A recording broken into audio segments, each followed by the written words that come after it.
Judaic Studies and the Gelman Library in particular. I'm Jack Siggins, I'm the University Librarian, and my responsibility this evening is always blessedly short. All I have to do is to welcome you and to say that this event is one of the things that we really look forward to. That is to say, when we bring together the faculty and the librarians and the resources that we have in this wonderful collection here, and celebrate the accomplishments of one of our distinguished scholars, and that is exactly, of course, what we're doing this evening. This is a program that is jointly sponsored, of course, by the Judaic Studies program here at GW, as well as the Gelman Library. And as I say, we're extremely proud to have this chance to do this.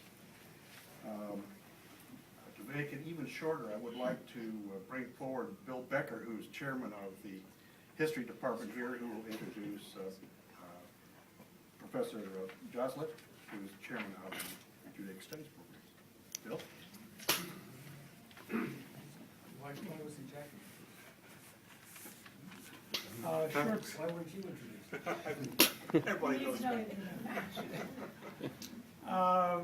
Short seems to be the theme this afternoon, and I don't know what that says about Jack and me when we start talking, because we've been warned that we have 2 minutes each. So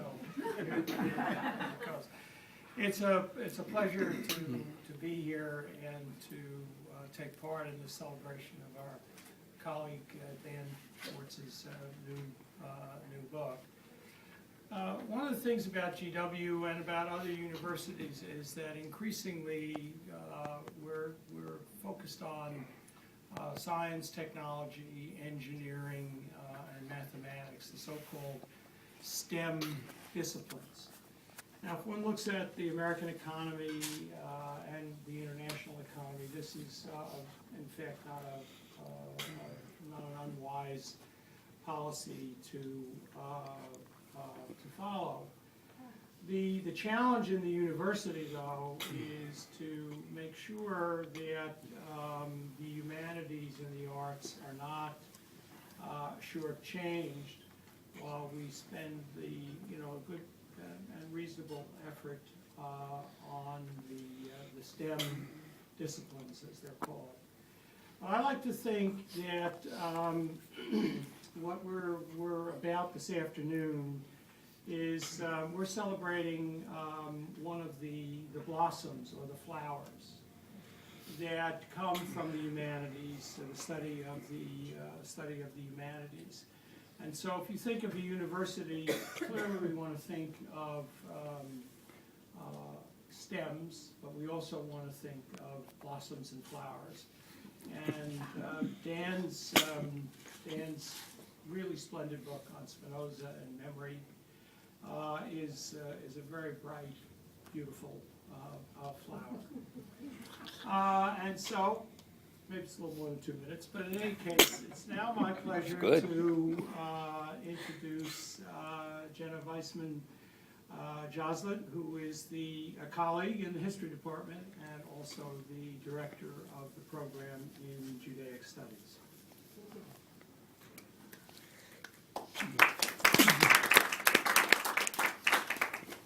Those of us who have taken up the writerly life will, if pressed, freely admit that no matter the venue or the frequency, the pleasure of seeing one's name in print never, ever diminishes.